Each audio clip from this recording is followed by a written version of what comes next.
नमस्कार, आपका स्वागत है फिर से 30 यार्ड्स में। मैं हूं सजल साहू और आज मैच नंबर 23वां खेला जाना है पंजाब और हैदराबाद के बीच। मैच खेला जाएगा पंजाब के होम ग्राउंड मुल्लानपुर में। इस मैच पर चर्चा करने के लिए हमारे साथ जुड़े हैं सचिन कुमार और उपेंद्र थापक। आप दोनों का स्वागत है। चर्चा की शुरुआत से पहले आपको ये बता दें कि आईपीएल टेबल में पंजाब किंग्स अभी 6वें नंबर पर है, तो वही एसआरएच आपको 5वें नंबर पर दिखेगी। अगर बात की जाए तो दोनों ने 4-4 मैच खेले हैं और जिसमें से दोनों को 2 बार ही जीत हासिल हुई है। और इसके साथ अगर पिछले 5 मैचों की बात की जाए तो 5 मैचों में एसआरएच का पलड़ा भारी है। उन्होंने 3 मैच जीते हैं, तो वही पंजाब किंग्स ने 2 मैच। तो सबसे पहले आपसे हैदराबाद के खेमे से सवाल पूछेंगे। जो मयंक अग्रवाल है, आज वो फिट हो गए हैं और अवेलेबल है स्क्वाड में शामिल होने के लिए। क्या उनको स्क्वाड में आज शामिल किया जाना चाहिए? क्योंकि पिछले मैच में हमने देखा है कि अभिषेक शर्मा और ट्रेविस हेड ने ओपनिंग की थी और जिस तरीके से उन्होंने ओपनिंग की, धुआंधार पारी खेली, तो उन्होंने 6 ओवर में ही मैच बना दिया था। तो क्या आज मयंक अग्रवाल आपको दिखेंगे स्क्वाड में? देखिए, आज मयंक अग्रवाल मुझे नहीं लगता कि प्लेइंग 11 में शामिल हो सकते हैं। और अगर शामिल होते हैं तो बस एसआरएच का मैनेजमेंट ओपनिंग में कोई बदलाव नहीं करेगा। ओपनिंग आज ट्रेविस हेड और अभिषेक शर्मा करते ही नज़र आएंगे। हो सकता है कि वन डाउन अगर टीम मैनेजमेंट खिलाती है तो अग्रवाल को खिला ले, बट ओपनिंग में कोई बदलाव नहीं होगा। और जहाँ तक कि टीम प्लेइंग 11 में विनिंग प्लेइंग 11 में बदलाव नहीं करेगी। जो सेम कॉम्बिनेशन पहले था वही खेलेगा। उपेंद्र जी, ये बताइए कि अभी तक 22 मैच हो चुके हैं आईपीएल के 2024 सीज़न के। एसआरएच का अगर उसमें पावर प्ले में नंबर देखा जाए, जिस रन रेट से वो बैटिंग कर रहे हैं 11.6, ये जितने भी टीमें उसमें सबसे ज़्यादा। इसके बारे में आप क्या कहेंगे? देखिए सजल, ऐसा है कि जो उनका बैटिंग एवरेज रहता है, तो शुरुआत की जब बात होती है तो मयंक अग्रवाल के होने से उनको थोड़ी सी प्रॉब्लम होती थी या वो थोड़ा सा कम खेलते थे, क्योंकि अभिषेक शर्मा जो बैटिंग करते हैं वह बहुत तेज़ गति से शॉट बना रहे हैं।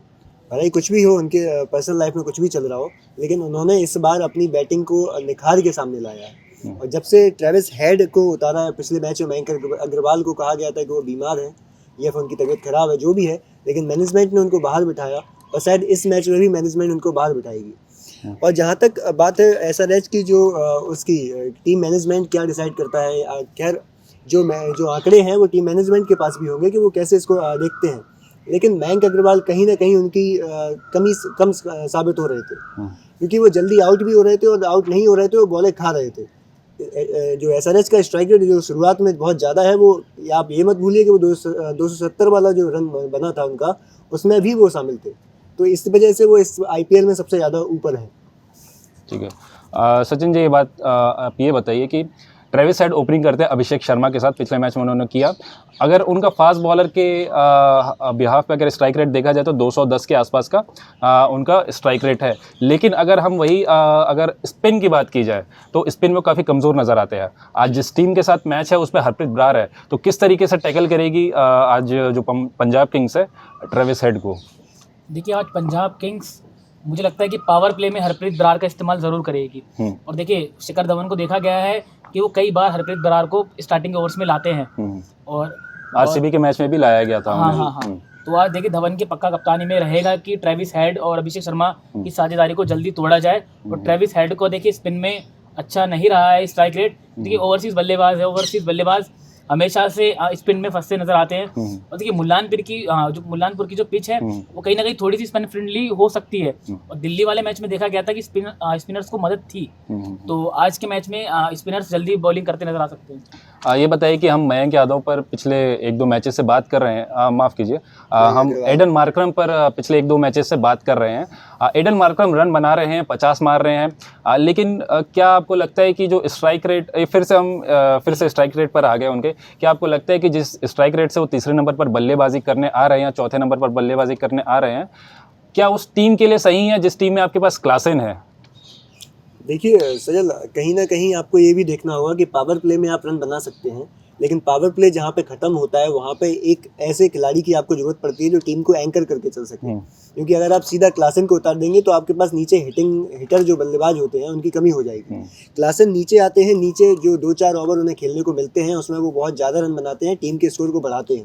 लेकिन अगर वही विकेट 4-5 विकेट शुरुआत में जो मिडिल ऑर्डर्स होते हैं, ओवर्स होते हैं, उनमें गिर जाते हैं, तो फिर लास्ट में वो हिटिंग पावर आपके पास नहीं रह जाती है और आपकी बल्लेबाजी बिखर जाती है। क्लासन जरूरी है, मार्करम जरूरी है मध्यक्रम में उतरने के लिए। भले उनका स्ट्राइक रेट उस लेवल का नहीं रहता है, लेकिन वो टीम को एंकर करके चलते हैं, तो टीम एक स्थायित्व प्राप्त करती है।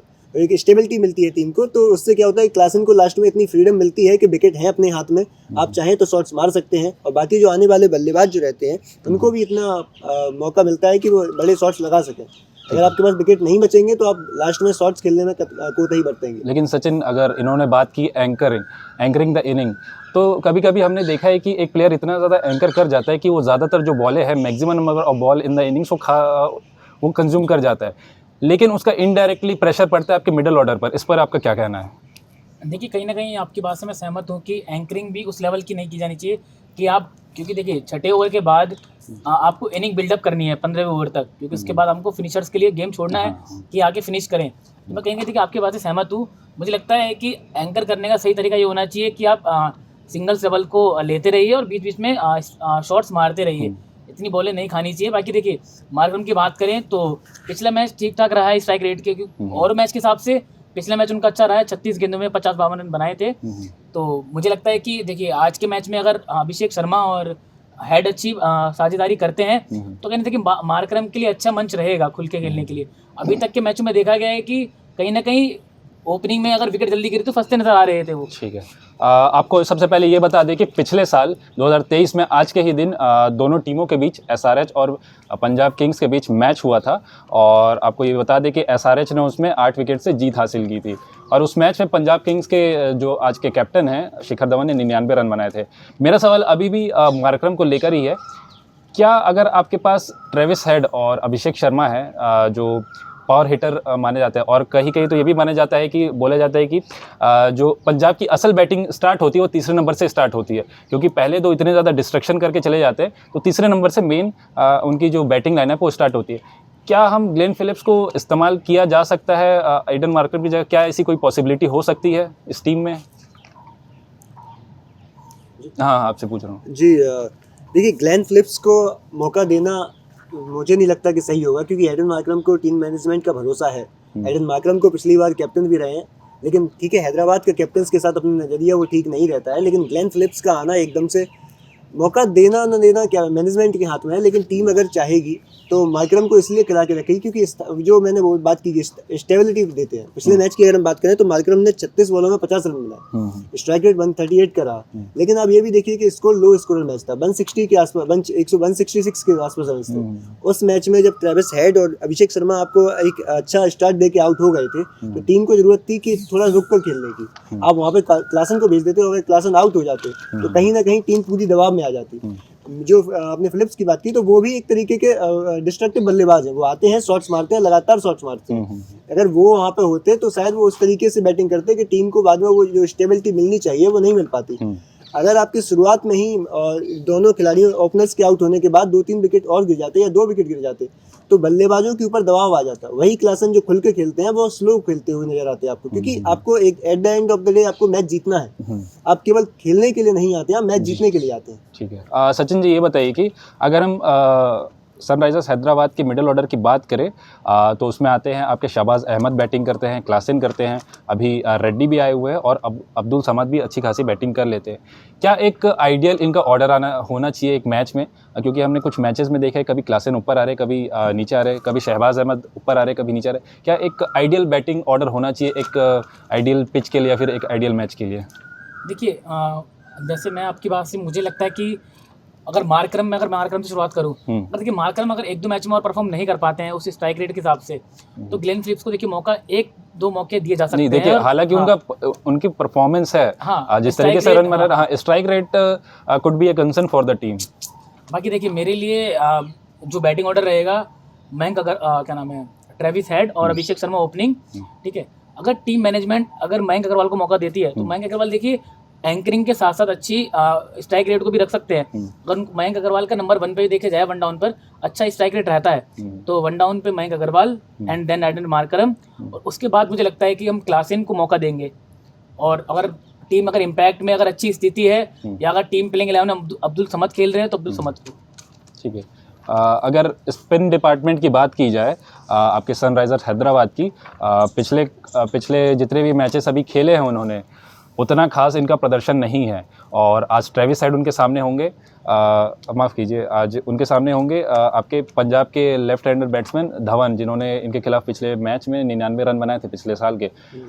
तो क्या आज हमें वाशिंगटन सुंदर दिख सकते हैं? पिछले मैच में उन्होंने इम्पैक्ट के रूप में खेला था, लेकिन क्या आज हमें वो प्रॉपर टीम में दिख सकते हैं? क्योंकि शहबाज और मयंक मार्कंडे काफ़ी ज़्यादा रन्स लीक कर रहे हैं। देखिए, सहवाज और मयंक मार्कंडे की जहाँ तक बात है, तो मयंक मार्कंडे मुंबई के लिए खेलते नजर आए थे हमें, तो उस सीजन में उन्होंने बहुत अच्छा प्रदर्शन किया था। लेकिन उसके बाद उनका प्रदर्शन लगातार डाउन हो रहा है। लगातार वो न तो खबरों में दिखाई देते हैं, क्योंकि खबरों में आप तब आते हैं जब आपका प्रदर्शन अच्छा हो। वाशिंगटन सुंदर भी जब आरसीबी के लिए खेलते थे, उसके बाद वो इस साइड आए थे, मतलब हैदराबाद की तरफ आए थे, तो उसके बाद उनका प्रदर्शन उस स्तर पर नहीं रहा था जिस स्तर पर होना चाहिए।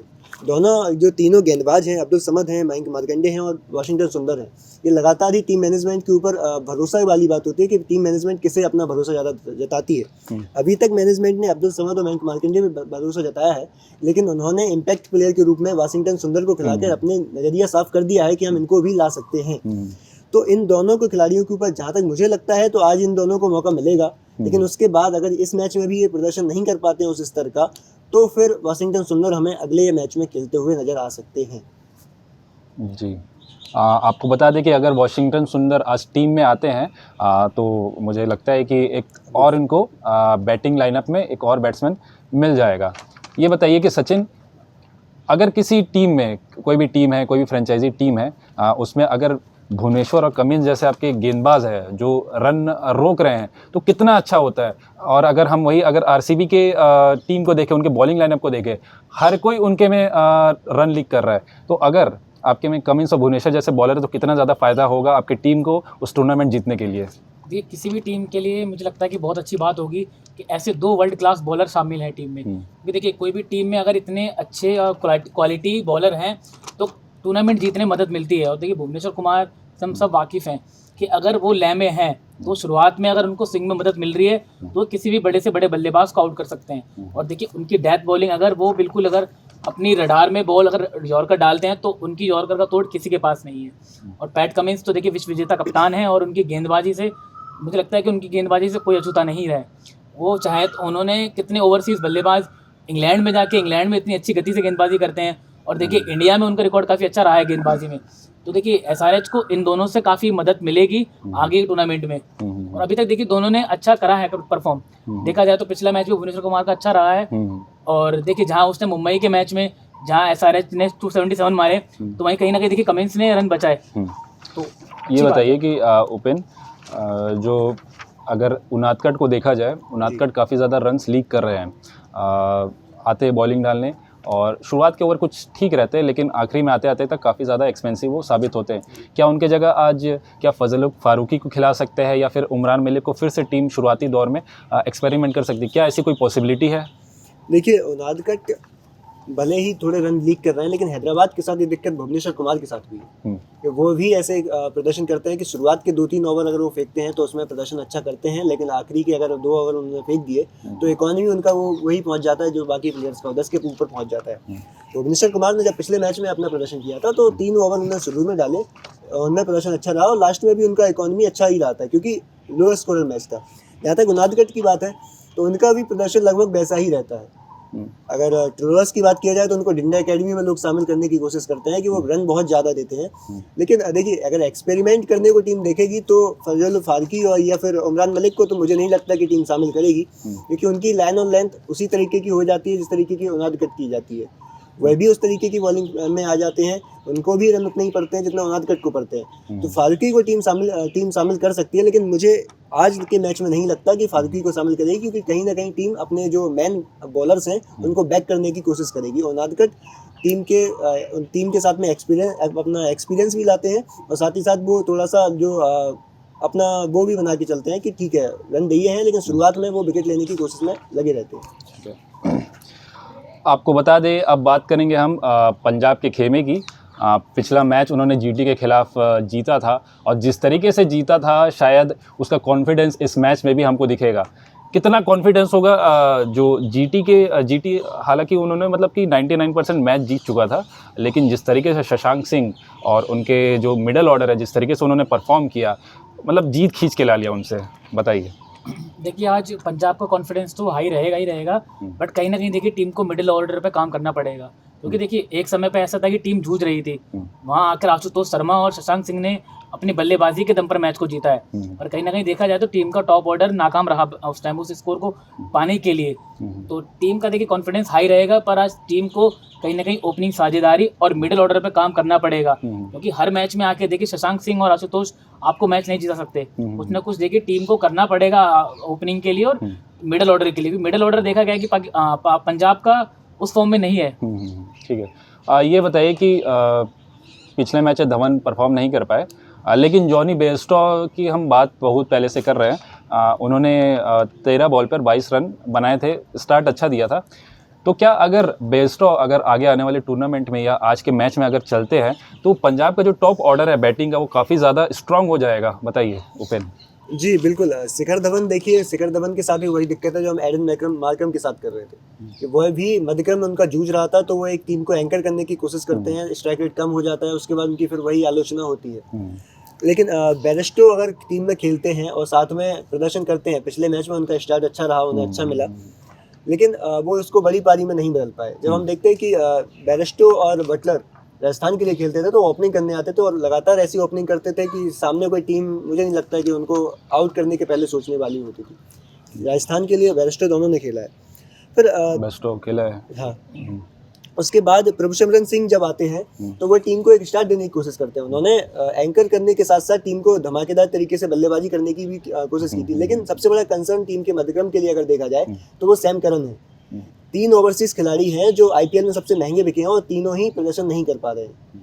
पैट कमिंस की बात कीजिए, मिचेल स्टार्क की बात कीजिए, सैम करन की बात कीजिए। सैम करन का भी बल्ला चल रहा है ना बॉल चल रही है। आपको बता दूं कि सैम करन ने पिछले एक मैच में अच्छा प्रदर्शन किया है। पिछले मैच पे उनको जल्दी भेज दिया गया क्योंकि जो उनके जो टॉप ऑर्डर बैट्समैन है वो जल्दी आउट हो गए थे। और सैम करन एक ऐसे बल्लेबाज है जो जानते हैं कि मुझे किस गियर में किस सिचुएशन में खेलना है। जी बताइए। लेकिन उनका प्रदर्शन ठीक है। उसके बाद सिकंदर रजा की बात कर लें हम, तो सिकंदर रजा खिलाड़ी अच्छे हैं, शॉट मारना जानते हैं। हम बात कर रहे थे कि उनको शामिल नहीं किया जाता, लेकिन उनको शामिल किया गया। तो पंजाब के बैटिंग ऑर्डर के साथ वही दिक्कत है कि अगर बेयरस्टो चलते हैं तो शिखर धवन एंकर करके चलते हैं उस टीम को, लेकिन अगर दोनों खिलाड़ी नहीं चलते हैं तो वो मध्यक्रम के ऊपर दबाव आ जाता है। उसके बाद मध्यक्रम बिखरता सा नजर आता है। खैर शशांक सिंह के रूप में उनको एक ऐसा अनकैप्ड प्लेयर मिला है जो, जैसा कि सब लोग बोलते हैं कि ये वाला आईपीएल जो सीजन चल रहा है वो अनकैप्ड प्लेयर्स का है, तो शशांक सिंह ने भी अपना प्रदर्शन करके दिखाया है और टीम का भरोसा कहीं ना कहीं उन्होंने बढ़ाया होगा कि मध्यक्रम के बाद जो लोअर मिडिल ऑर्डर है उसमें वो अपनी भूमिका तलाशते नजर आते हैं। और मुझे लगता है कि शशांक सिंह को टीम मैनेजमेंट कहीं ना कहीं बैटिंग ऑर्डर में ऊपर भेजने की कोशिश करेगा। ठीक है। आपको बता दें कि जब पंजाब का मैच था, पिछला मैच जीटी के खिलाफ, तब इनका जो ऑर्डर है टॉप ऑर्डर वो फेल हो चुका था। तब खड़े हुए आपके शशांक सिंह खड़े हुए, आपके प्रभसिमरन सिंह खड़े हुए, इसके साथ साथ जितेश शर्मा भी खड़े हुए और आशुतोष शर्मा भी खड़े हुए। तो ये ऐसे प्लेयर थे जिन्होंने जीटी के मुंह से जीत उखाड़ कर ले आया। ये बताइए शशांक सिंह की हम बात काफ़ी ज़्यादा ट्विटर पर सुन रहे हैं और सोशल मीडिया पर उनके बारे में हमेशा हमको सुनने मिल रहा है कि वो एक पंजाब किंग्स ने उसको गलती से खरीदा। क्या है उसकी कहानी, आप बताइए सचिन। देखिए शशांक सिंह की मैं इस साल की कहानी की बात भी करूंगा और उनके साथ जो पिछले 2-3 सालों से जो गलत हुआ है मैं उनकी बात भी करूंगा। देखिए फिलहाल इस साल की बात करते हैं तो शशांक सिंह देखिए छत्तीसगढ़ से आते हैं और इस साल ऐसा था कि जब मिनी ऑक्शन हो रहा था तो पंजाब का मन था 19 साल के एक शशांक सिंह को खरीदने का। इस शशांक सिंह के बारे में उन्होंने नहीं सोचा था कि इनको खरीदेंगे। जब ऑक्शन में नाम आया शशांक सिंह तो पंजाब किंग्स ने इनको खरीदा, पर असल में उनको 19 साल का खिलाड़ी चाहिए था जो कि बंगाल से आता है। और देखिए उस टाइम जो ऑक्शन करा रही थी मल्लिका सागर, तो प्रीति जिंटा ने उनको कहा कि हमने गलत खिलाड़ी खरीद लिया है और हमको इनको वापस करना है। तो उस टाइम मल्लिका सागर ने कहा कि ऐसा नहीं हो सकता और आईपीएल ऑक्शन के हिसाब से जो उनके रूल हैं, आपने इन खिलाड़ी को खरीदा है तो आपको इनके साथ कंटिन्यू करना पड़ेगा।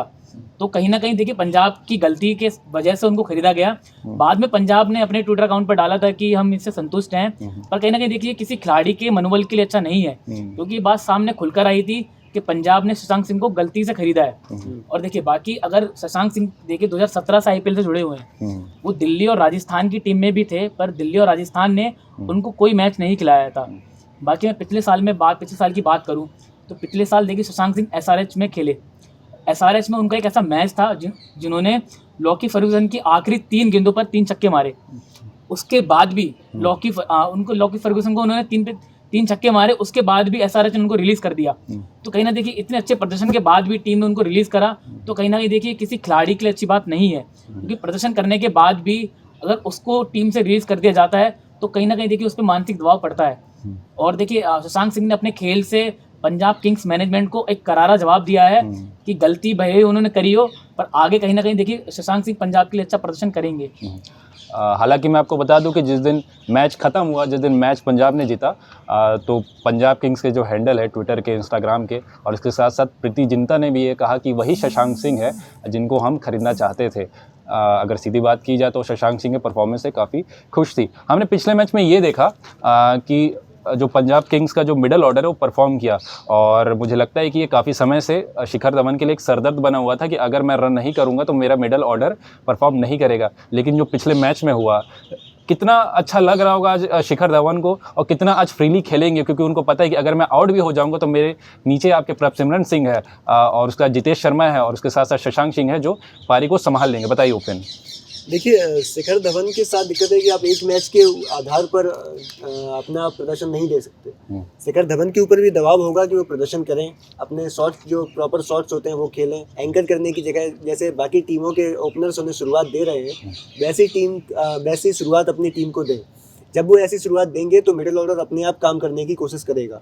अगर आप शुरुआत से ही उनके सामने जॉनी बेयरस्टो आउट हो जाते हैं या फिर 1-2 विकेट और गिर जाते हैं तो कहीं ना कहीं वह फिर से वही 2-3 मैच पहले वाली भूमिका में आ जाएंगे कि आपको टीम को संभाल के चलना है। अगर शुरुआत में जॉनी बेयरस्टो अच्छा तरीके से खेलते हैं या शॉट हिटिंग करते हैं, उसके बाद शिखर धवन के लिए आसान होगा कि वो ज़्यादातर अपने तरीके से शॉट खेलें, अपना गेम खेलें, दबाव में ना आए, तो उसके लिए उनके शॉट्स भी निकल के सामने आएंगे। लेकिन अगर बेयरस्टो आउट हो जाते हैं वहाँ पे और उसके बाद 1-2 विकेट और गिर जाते हैं तो कहीं ना कहीं जो शिखर धवन है उनके ऊपर दबाव आ जाएगा और फिर से वही हालत उनकी हो जाएगी कि स्ट्राइक रेट कम रहेगा, बॉलें ज़्यादा खेलेंगे, रन कम बनेंगे। ठीक है, आपको बता दूं कि जब पिछला मैच पंजाब किंग्स ने खेला था तब लिविंगस्टन उनके लिए उपलब्ध नहीं थे, उनकी जगह खिलाया गया सिकंदर रज़ा को। लेकिन आज ऐसी खबर है कि लिविंगस्टन आज ठीक हो चुके हैं और स्क्वाड में शामिल होने के लिए अवेलेबल है। क्या सिकंदर रज़ा की जगह लिविंगस्टन को लाना चाहिए या फिर सिकंदर रज़ा को ही आज कंटिन्यू करना चाहिए? बताइए। देखिए, मुझे लगता है कि आज लिविंगस्टन को लाना चाहिए। देखिए, लिविंगस्टन की बल्लेबाजी अगर चलती है तो एक दम पर अपनी बल्लेबाजी से किसी भी मैच का रुख बदल सकते हैं। और देखिए, गेंदबाजी भी अच्छी करते हैं, उनकी गेंदबाजी में मिश्रण बहुत प्यारा है। मुझे लगता है कि आईपीएल में अगर कोई भी ओवरसीज जो स्पिनर है सबसे बढ़िया मुझे लिविंगस्टन नज़र आते हैं। भले ही देखिए टीम उनको पार्ट टाइमर की तरह भी यूज़ करती है कई बार स्पिनर में, बट मैं उनको अच्छा स्पिनर मानता हूँ क्योंकि देखिए वो लेग स्पिन भी करते हैं और ऑफ स्पिन भी करते हैं। तो मुझे लगता है कि आज टीम को लिविंगस्टन को शामिल करना चाहिए। ओपन, ये बताइए कि सामने है ट्रेविस हेड और आपके हैं अभिषेक शर्मा। ट्रेविस हेड का जैसे मैंने आपको बताया कि स्पिन के खिलाफ इस टूर्नामेंट में उतना कोई खास रिकॉर्ड नहीं है। सिकंदर रज़ा ओपनिंग में भी बॉलिंग करते हैं, तो क्या सिकंदर रज़ा को आज टीम में लेना चाहिए? बताइए। देखिए, मैनेजमेंट बैटिंग की तलाश में रहेगा क्योंकि बैटिंग में हम देखिए कि सिकंदर रज़ा वैसे आपको बता दूं कि बैटिंग ऑप्शन भी आपको देते हैं। जी, वो पाकिस्तान के जो शादाब खान है उस तरीके की उनकी शैली है बैटिंग करने की। देखिए, लेकिन तब भी मैनेजमेंट कहीं ना कहीं देखेगा कि ट्रेविस हेड और उसके साथ में अगर बल्लेबाजी आपके ऑप्शन ज़्यादा मिल जाता है तो वो इम्पैक्ट प्लेयर के रूप में भी यूज़ कर सकता है। आपके पास ऑप्शंस रहेंगे कि आप लिविंगस्टन को इम्पैक्ट प्लेयर के रूप में यूज़ कर लीजिए या फिर जो सिकंदर रज़ा को है उनको यूज़ कर लीजिए इम्पैक्ट प्लेयर के रूप में। लेकिन टीम मैनेजमेंट जो प्लेइंग 11 रहेगी उसमें लिविंगस्टन को ही लाना चाहेगी क्योंकि आप देखिए एक मैच के आधार पर आप मिडिल ऑर्डर को जज नहीं कर सकते।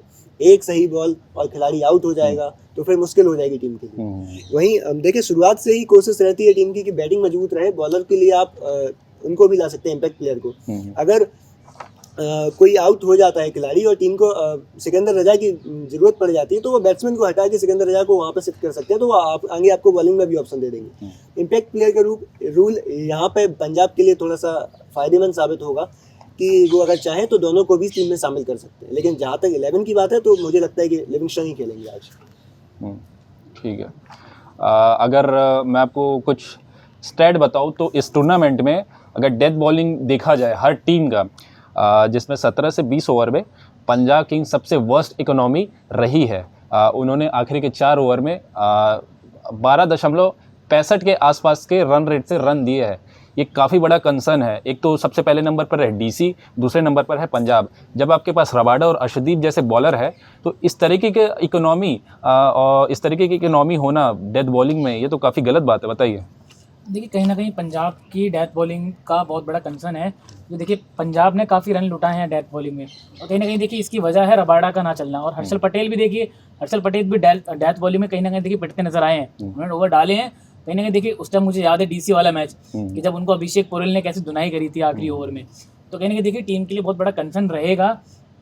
और देखिए अगर रबाडा जब तक फॉर्म में डेथ बॉलिंग में नहीं आते हैं, तो देखिए डेथ बॉलिंग के लिए जो पंजाब की अगर हम कहें तो मेन रबाडा ही है, क्योंकि पंजाब हमेशा से रबाडा को यूज़ करती आई है डेथ बॉलिंग में। तो कहीं ना कहीं देखिए टीम के लिए बड़ा कंसर्न है, और अगर टीम इससे उबर नहीं पाती है तो देखिए पंजाब के लिए बड़ा नुकसान हो सकता है। ठीक है, ये बताइए कि उपेन, क्या हर्षल पटेल के साथ क्या ऐसी गलती हो रही है जो लगातार वो उनकी इकोनॉमी बढ़ते ही जा रही है बॉलिंग में?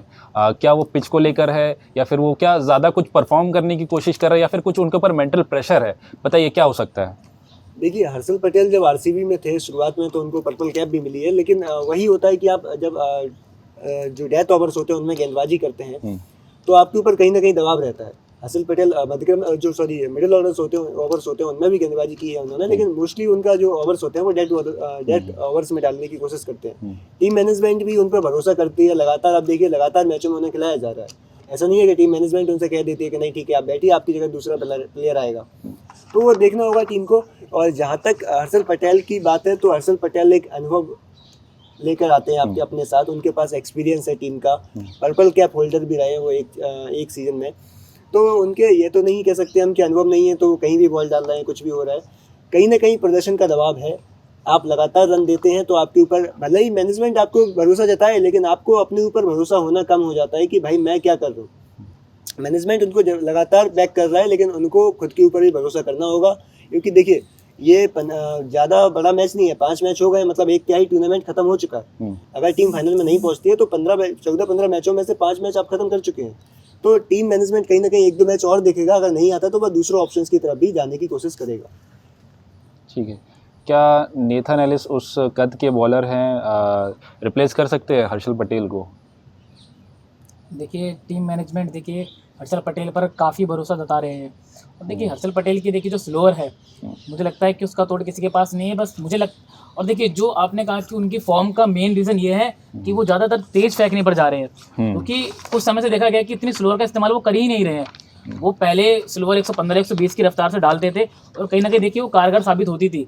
पर अब में देखा गया है कि अभिषेक पोरेल का मुझे ओवर याद आता है, जब उन्होंने जो पोरेल को ओवर डाला उसमें कम से कम 3 बॉलें ऐसी थी जो 130-135 की रफ्तार से थी। तो कहीं ना कहीं देखिए वो तेज़ डालने जा रहे हैं। अगर वो पिच पर अगर मिश्रण लाएंगे, बॉलिंग में अपने मिश्रण लाएंगे, तो कहीं ना कहीं देखिए वो फॉर्म वापस कर सकते हैं। आपको बता दें कि एक तरफ है ट्रेविस हेड, तो वही है दूसरी तरफ शशांक सिंह। हालांकि इनका कंपैरिजन उस कद का नहीं है, लेकिन पंजाब किंग्स भी अपना पिछला मैच जिस तरीके से जीती है तो उनका जो कॉन्फिडेंस है आज वो हमें दिख सकता है। दोनों टीमों ने 2-2 मैच जीते हैं और पॉइंट टेबल पर ऊपर नीचे है। तो आज देखना यह होगा कि कौन ऊपर जाता है और कौन नीचे आते जाता है। तो इसी के साथ हम इस चर्चा को विराम देते हैं। आप देखते रहिए 30 यार्ड्स। हर IPL अपडेट्स के लिए आप हमारे साथ जुड़े रहिए और 30 यार्ड्स को सब्सक्राइब करना ना भूलें।